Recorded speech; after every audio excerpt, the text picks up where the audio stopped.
بات کر لیتے ہیں کھلے سمندر میں کشتی ڈوبنے کا معاملہ ہے۔ 12ویں روز بھی ڈوبنے والی لاشوں کا تلاش کا سلسلہ جاری ہے۔ ترجمان میری ٹائم سیکیورٹی ایجنسی کے مطابق 2 ماہی گیروں کی تلاش کے لیے میری ٹائم سیکیورٹی اور پاک نیوی کی سرچنگ آپریشن جاری ہے۔ اس حوالے سے مزید تفصیلات جانتے ہیں ہمارے نمائندے شاہ رخ شاہ سے۔ جی شاہ رخ، بتائیے گا۔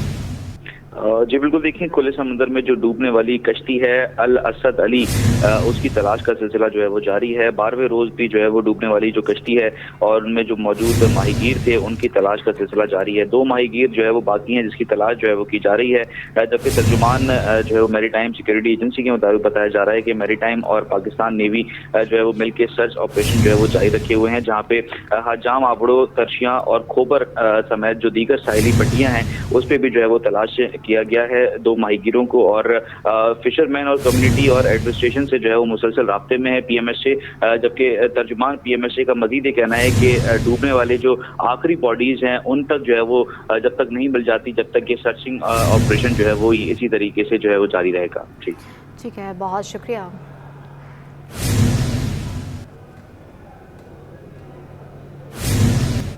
8 گھنٹے تک نیٹی جیٹی کے پل سے خودکشی کے لیے سمندر میں چھلانگ لگانے والے نوجوان کو ڈھونڈا نہ جا سکا۔ ریسکیو آپریشن روک دیا گیا، کل پھر تلاش کیا جائے گا۔ بات کریں گے کامران منہاس ہمارے ساتھ موجود ہیں۔ کامران، اس بارے کیا تفصیلات آئی ہیں؟ جی بالکل، انتہائی افسوسناک واقعہ جو ہے کراچی میں پیش آیا تھا۔ نیٹی جیٹی کے پل سے جو ہے سمندر میں ایک نوجوان جس کا نام شاہزیب بتایا جاتا ہے، نازم آباد کا رہائشی تھا، اس نے جو ہے چھلانگ لگا دی تھی۔ واقعے کی اطلاع ملتے ہی فوری طور پر پولیس رینجرز کے ساتھ جو ہے ریسکیو 1112 کی جو بحری ٹیم ہے اور ان کے جو تیراک ہے وہ بھی وہاں پر پہنچ گئے تھے، اور 8 گھنٹے تک وہاں پر جو ہے ریسکیو آپریشن کیا گیا اور کوشش کی گئی کہ کسی طرح سے نوجوان کو بچایا جائے یا نوجوان کو وہاں سے نکالا جائے، لیکن 8 گھنٹے کے ریسکیو آپریشن کے بعد کامیابی نہیں مل سکی۔ اس حوالے سے ریسکیو 1112 کے جو رضاکار ہیں اور ترجمان ہیں ان کا کہنا یہ ہے کہ اندھیرے کے باعث جو ہے ریسکیو آپریشن روک دیا گیا ہے، اور کل جو ہے پھر دوبارہ سے ریسکیو آپریشن کیا جائے گا اور کوشش کی جائے گی کہ شاہزیب کو تلاش کیا جائے۔ اس حوالے سے جو شاہزیب کے رشتہ دار ہیں ان کا کہنا ہے کہ شاہزیب جو ہے پیٹ کے مرض میں مبتلا تھا، اس کے 3 آپریشن ہو چکے تھے اور بیماری سے بہت زیادہ تنگ آ چکا تھا۔ آج جو ہے وہ جناح اسپتال سے رکشے میں سوار ہو کر نکلا تھا اور نیٹی جیٹی کے پل پر آنے کے بعد اس نے جو ہے چھلانگ لگا دی۔ تو اب جو ہے ریسکیو آپریشن ختم کیا جا چکا ہے، کل جو ہے پھر دوبارہ تلاش کا عمل شروع کیا جائے گا۔ ٹھیک ہے، بہت شکریہ۔ میئر کراچی نے کرنگی میں 8 کروڑ کی ترقیاتی اسکیموں کا سنگ بنیاد رکھ دیا۔ مرتضی وہاب کہتے ہیں کہ علاقے کے تباہ حال سڑکوں اور گلیوں کو درست کیا جائے گا۔ شہر کے تمام ٹاؤنز میں بلا تفریق ترقیاتی کام جاری ہیں۔ کے ایم سی کے تمام اسپتالوں کو جدید سہولیات سے آراستہ کریں گے۔ شعیب مختار کی رپورٹ دیکھیے۔ میئر مرتضی وہاب کراچی کے انفراسٹرکچر کی بحالی کے لیے سرگرم۔ کورنگی میں مختلف ترقیاتی اسکیموں کا سنگ بنیاد رکھ دیا۔ بولے کورنگی کے عوام نے ہمیشہ پیپلز پارٹی کا ساتھ دیا، ہم بھی مایوس نہیں ہونے دیں گے۔ وفاق، صوبہ اور بلدیاتی حکومت ایک پیج پر ہیں جس کی بدولت ترقیاتی کاموں میں رکاوٹ نہیں آئے گی۔ اور اب انشاءاللہ کے ایم سی ہو، ٹاؤن ہو، ہمارے ایم پی ایز ہو، صوبائی حکومت ہو، وفاقی حکومت ہو، مل کر کام کرے گی تاکہ لوگوں کے مسائل ہم حل کر سکیں۔ بلدیہ عظمیٰ کراچی کے 14 اسپتالوں کو جدید سہولیات سے آراستہ کرنے کا دعویٰ کرتے ہوئے میئر کراچی کا کہنا تھا کہ منگل سے رفیقی شہید اسپتال میں ڈینٹل، آرتھرو اور دیابیطس سے متعلق طبی سہولیات فراہم کی جائیں گی۔ Karachi institute of heart and disease میں نرسنگ اسکول کا بھی جلد افتتاح کریں گے۔ ڈینٹل، ڈائبٹیز اور آرتھوپیڈک، ان تینوں کا باقاعدہ منگل کو انشاءاللہ افتتاح کر دیا جائے گا۔ کام اس وقت بھی اس کا چل رہا ہے، اور وہ سروس جو شاید پرائیویٹ کسی ہسپتال میں، پرائیویٹ کلینک میں کئی ہزار روپے کی ملتی ہے، وہ الحمدللہ کے ایم سی کے اس اسپتال میں جو سرکاری ریٹ ہے غالباً کچھ 100 روپے، اس پہ انشاءاللہ ہم دینے میں کامیاب ہو پائیں گے۔ وہ گائنی وارڈ بھی اب چل پڑا ہے، اور ماشاءاللہ میں اس کی ویڈیوز بھی شیئر کروں گا کس طرح لوگ مستفید ہو رہے ہیں۔ وفاقی حکومت کے تعاون سے K4 منصوبے کو مکمل کرنے کا عندیہ دیتے ہوئے میئر کراچی کا کہنا تھا کہ پانی کو ری سائیکل کرنے اور سمندر کے پانی کو میٹھا کرنے کے مختلف منصوبوں پر کام جاری ہے۔ آئندہ 2.5 سے 3 سالوں میں شہر سے پانی کی کمی کے مسائل کو حل کرنے میں کامیاب ہو جائیں گے۔ کیمرامین منان علی کے ساتھ Shoaib Mukhtar, city 21۔ M Q M Pakistan کا 44واں یوم تاسیس۔ خالد مقبول صدیقی کہتے ہیں کہ کراچی سے کشمیر تک کے عوام کو حق دلا کر رہیں گے۔ MQM محنت کشوں، طلباء اور خواتین سمیت مختلف طبقات کی قربانیوں کا ثمر ہے۔ شعیب مختار کی رپورٹ دیکھیے۔ KMC گراؤنڈ PIB میں MQM پاکستان کے تحت 44واں یوم تاسیس کی پروقار تقریب سے خطاب میں خالد مقبول صدیقی بولے MQM پاکستان کو کبھی بھولا نہیں ہونے دیں گے، نوجوان قوم کو اس کا حق دلوانے کے لیے اپنی خدمات کو بروئے کار لائیں گے۔ تو انشاءاللہ تعالی ایک مضبوط اور متحرک، ایک باشعور اور قربانی کا جذبہ رکھنے والی APMSO جبر کے لیے اعلان ہے کہ MQM کبھی بوڑھی نہیں ہوگی۔ MQM ایک کے بعد ایک نوجوانوں سے ہمیں قیادت ملتی چلی جائے گی، اور یہ وقت ہے آپ کے پاس سامنے آ کر، فرنٹ پہ آ کر قوم کو لیڈ کرنے کا، ہماری جگہ آ کر ایک نئے دور، ایک 40 سال بہت ہوتے ہیں، اس 40 سال سے آگے کا سفر اب آپ کی ذمہ داری ہے۔ اس موقع پر MQM پاکستان کے رہنما امین الحق نے آل پاکستان متحدہ اسٹوڈنٹ آرگنائزیشن کی 26 رکنی کمیٹی کا اعلان کرتے ہوئے کہا کہ سیاسی جماعتوں کی بنیاد طلبہ تنظیمیں ہوتی ہیں۔ میں سمجھتا ہوں کہ ہمارا کام ختم ہوتا، اب حافظ شہریار اور ان کی پوری ٹیم کا کام شروع ہوگا کہ کس طریقے سے آنے والے وقتوں میں APMSO کو جیسے کہ منظم کرنا اور ایکٹیو کرنا اور پارٹی میں نکھار پیدا کرنا۔ ہمیں ٹارگٹ کیا ہے؟ ٹارگٹ یہ ہے کہ ہمیشہ APMSO فرنٹ سے لیڈ کرتی ہے، اور یہ نوجوان ہے، طالب علم ہے، sky is the limit for you. میں امید رکھوں گا اگلے 5 سال کے بعد آپ ہی میں سے لوگ جہاں کھڑے ہو کر نئے آنے والے APMSO کا اعلان کر رہے ہوں گے۔ انشاءاللہ تعالیٰ آپ محنت کریں، جدوجہد کریں، پارٹی کے ساتھ مخلص رہیں، ایماندار رہیں، دیانتدار رہیں، یقیناً کامیابی آپ کے قدم چومے گی۔ MQM رہنماؤں کا کہنا تھا کہ ہمارے مطالبے پر پہلی مرتبہ 10 سالوں کے بجائے 5 سال بعد ہی مردم شماری ہوئی۔ عوام کے حق پر ڈاکہ مارنے والوں کو کسی صورت نہیں چھوڑیں گے۔ تقریب میں مصطفیٰ کمال، فاروق ستار، انیس قائم خانی سمیت MQM کے اراکین صوبائی و قومی اسمبلی سمیت ذمہ داران اور کارکنان نے بڑی تعداد میں شرکت کی۔ کیمرامین حسنین جعفری کے ساتھ شعیب مختار، سٹی 21۔ وزیر داخلہ چیئرمین PCB محسن نقوی آج کراچی کے دورے پر پہنچیں گے۔ ذرائع کے مطابق وزیر داخلہ لیفٹیننٹ کرنل شہید سیف کاشف کے اہل خانہ سے تعزیت بھی کریں گے۔ محسن نقوی بطور چیئرمین PCB PSL کا فائنل میچ بھی دیکھیں گے۔ مزید جانتے ہیں شاہ رخ شاہ سے۔ جی شاہ رخ۔ جی بالکل، دیکھیں وفاقی وزیر داخلہ اور چیئرمین PCB محسن نقوی صاحب آج کراچی کے دورے پہ جو ہے وہ پہنچیں گے۔ کراچی جہاں پہ وزیر داخلہ جو محسن نقوی صاحب ہیں وہ لیفٹیننٹ کرنل شہید کاشف کے گھر پہ بھی جو ہے وہ وزٹ کریں گے، جہاں پہ ان کے اہل خانہ سے جو ہے وہ تعزیت کریں گے۔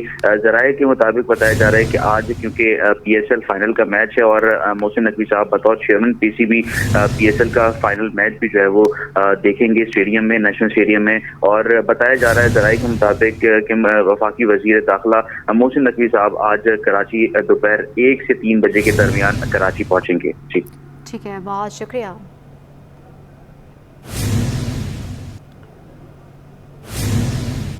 سٹی 21 نیوز کی اسپیشل نشریات رمضان مہربان تو ہم پرستی کالا جادو کا عنوان، چھٹے روز کا نعتیہ مقابلہ ملک مزمل علی کے نام، خواجہ ارشاد اسلامی اسکالر عائشہ بلال نے فکر انگیز گفتگو کی۔ مجدد صابری قوال نے محفل میں سما باندھ دیا۔ 21 کی اسپیشل رمضان ٹرانسمیشن رمضان مہربان معلومات کے ساتھ ساتھ فکر انگیز گفتگو بھی ہوئی۔ جب آپ اسٹارٹ لیتے ہیں تو آپ اسٹارٹ اتنے نیچے سر میں لیں کہ جب آپ انترا اٹھائیں تو آپ کو وہ تکلیف محسوس نہ ہو۔ نعتیہ مقابلے میں ججز کے فرائض پاکستان کے معروف نعت خواں قاری اسد الحق اور شکیل مدنی نے انجام دیے، جبکہ ملک مزمل علی نے نعتیہ مقابلہ اپنے نام کیا۔ رمضان مہربان چھٹے روز کے خصوصی مہمان تھے یوگی وجاہت، جنہوں نے رمضان المبارک میں صحت مند رہنے کے گڑ سکھائے۔ پھر ہم نے تھوڑی سی گرم کوئی چیز پہ ہاتھ رکھا، الٹا انگوٹھا، تو فوری ناک کھل جاتی ہے، یہ ٹیمپرری ہے۔ ٹرانسمیشن میں اسپیشل مہمان عامل خواجہ ارشاد اور اسلامی اسکالر عائشہ بلال نے کالے جادو پر فکر انگیز گفتگو کی اور سفلی علم اور ایسے اعمال کو معاشرے کے لیے بھیانک قرار دیا۔ ہر اثرات کا ظاہر ہو جانا یہ ضروری نہیں ہوتا۔ اس کی مثال ایسے لے لیں کہ ہم نے کسی کو اللہ کا کلام پڑھ کے دم کیا تو اس کلام کی برکت سے بھی اللہ اسے شفا عطا کرتا ہے۔ رمضان مہربان کے کچن میں کوتھم انسٹیٹیوٹ کی شیف سروت سعید نے مزے کے پکوان ٹرانسمیشن میں مجدد صابری و ہمنوا قوالوں نے خوبصورت قوالیاں پیش کر کے محفل میں سما باندھا۔ کراچی میں مہنگائی کے باعث مارکیٹوں کے بعد سنڈے بازار بھی خالی ہونے لگے۔ کورنگی میں لگے سنڈے بازار گاہکوں سے خالی ہو گیا۔ سید نعمان گل کی رپورٹ۔ رمضان المبارک میں بھی مہنگائی، شہر قائد کے باسی کی پریشانی میں اضافہ۔ کراچی میں لگائے گئے سنڈے بازار گاہکوں سے خالی ہونے لگے۔ کورنگی میں لگائے جانے والا بازار میں اسٹال مالکان کی پریشانیاں بڑھنے لگیں۔ مہنگائی کے باعث شہریوں کی آمد و رفت کم ہو گئی۔ نہیں، سیل اس طرح تو نہیں ہے، کافی کم ہے رش، اور مہنگائی کی وجہ سے لوگ نہیں خرید پا رہے اور بازاروں کو بالکل بھی رخ نہیں کر رہے۔ اسٹال مالکان کے مطابق مہنگائی کے باعث مارکیٹوں میں رش کم ہو جاتا تھا اور شہری سنڈے بازاروں کا رخ کرتے تھے، لیکن اس بار ہونے والی مہنگائی نے سنڈے بازاروں کو بھی گاہکوں سے خالی کر دیا ہے، جس کے لیے حکومت کی جانب سے کوئی حکمت عملی سامنے نہیں آ رہی۔ کیمرامین کاشف علی کے ساتھ سید نعمان گول، سٹی 21۔ اور فرینڈز آف برن سینٹر کی جانب سے افطار ڈنر کا اہتمام کیا گیا، جس میں مختلف شعبہ زندگی سے تعلق رکھنے والی شخصیات نے شرکت کی۔ سید نعمان گل کی رپورٹ دیکھیے۔ آف بن سینٹر کی جانب سے افطار ڈنر کا اہتمام۔ بہادر آباد میں فرینڈز آف بن سینٹر کی جانب سے افطار ڈنر کا اہتمام کیا گیا، جس میں مختلف شعبہ زندگی سے تعلق رکھنے والے افراد نے شرکت کی۔ منتظمین کا کہنا تھا کہ یہ افطار ڈنر ہم ہر سال سجاتے ہیں۔ اس افطار ڈنر میں مختلف شعبہ زندگی سے تعلق رکھنے والے افراد شرکت کرتے ہیں۔ ہر سال فرینڈز آف برن سینٹر کی طرف سے ایک افطار ڈنر کا اہتمام کیا جاتا ہے، اور اس میں مقصد صرف یہ ہوتا ہے کہ لوگ آئیں بڑھ کر کے مختلف اسپتالوں میں، مختلف تعلیمی اداروں میں اپنا حصہ ڈالیں، تاکہ ملک میں بیماری کے حوالے سے جو بھی کام ہوتا ہے اس میں حصہ لے سکے، اور تعلیم کے شعبے میں بہت کام کرنے کی ضرورت ہے۔ تقریب میں انڈس اسپتال کے سی ای او عبدالباری خان، سی ای او برن سینٹر سمیت سماجی رہنما، تاجر و دیگر شعبہ زندگی سے تعلق رکھنے والے افراد شریک رہے۔ کیمرامین وقاص لودھی کے ساتھ سید نعمان گول، سٹی 21۔ ماہ رمضان کے موقع پر فلاحی ادارے عوام کو ریلیف پہنچانے کے لیے میدان میں آ گئے۔ جیل چورنگی کے مقام پر مصطفیٰ حنیف ٹرسٹ کی جانب سے بچت کیمپ لگایا گیا۔ کیمپ پر 20 روپے کے 2 کلو پھل اور 30 روپے میں مرغی کا گوشت دستیاب ہے۔ تفصیلات اس رپورٹ میں۔ ماہ سیام کے موقع پر عوام کی خدمت کے لیے فلاحی ادارے پیش۔ مصطفیٰ حنیف ٹرسٹ کی جانب سے جیل چورنگی کے مقام پر بچت کیمپ کا انعقاد کیا گیا، جس میں 2 کلو پھل 20 روپے جبکہ 30 روپے کلو مرغی کا گوشت دستیاب ہے۔ ٹرسٹ کے مالک مصطفیٰ حنیف کا کہنا ہے کہ 4 سال پہلے یہ سلسلہ شروع کیا۔ ہماری کوشش ہے مہنگائی کے دور میں غریب عوام کے دسترخوان میں پھل موجود ہوں۔ یہی سوچ کے سٹارٹ کیا تھا کہ رمضان کے مہینے میں ایک ایسی چیز ہے فروٹس جو عام آدمی کی پہنچ سے بہت زیادہ دور چلی جاتی ہے، تو یہی سوچ کے سٹارٹ کیا تھا کہ سبسڈی میں دیں گے، فری نہیں دیں گے، تاکہ سفید پوش لوگ جو ہے وہ اپنی سیلف رسپیکٹ کو جو ہے وہ برقرار رکھیں اور یہاں سے خرید کے لے کے جائیں۔ شہریوں نے مصطفیٰ حنیف ٹرسٹ سے اظہار تشکر کیا۔ 4 سال سے دے رہے ہیں بیچارے عوام کے لیے، یہ لوگ بہت کر رہے ہیں۔ اللہ تعالیٰ ان لوگوں کو اور توفیق عطا فرمائے اور سب مل کے ان کی مدد کر رہے ہیں۔ جو انہوں نے اتنا ہمارے لیے کیا ہے، اللہ پاک دن دگنا رات چگنا ان کو دے۔ اللہ پاک ہماری پریشانیاں ختم کر رہی ہیں، اللہ ان کی پریشانیوں کو ختم کر دے۔ رمضان کے مہینے میں ٹرسٹ روزانہ کی بنیاد پر 500 فیملیوں کے لیے پھل کا انتظام کرتا ہے۔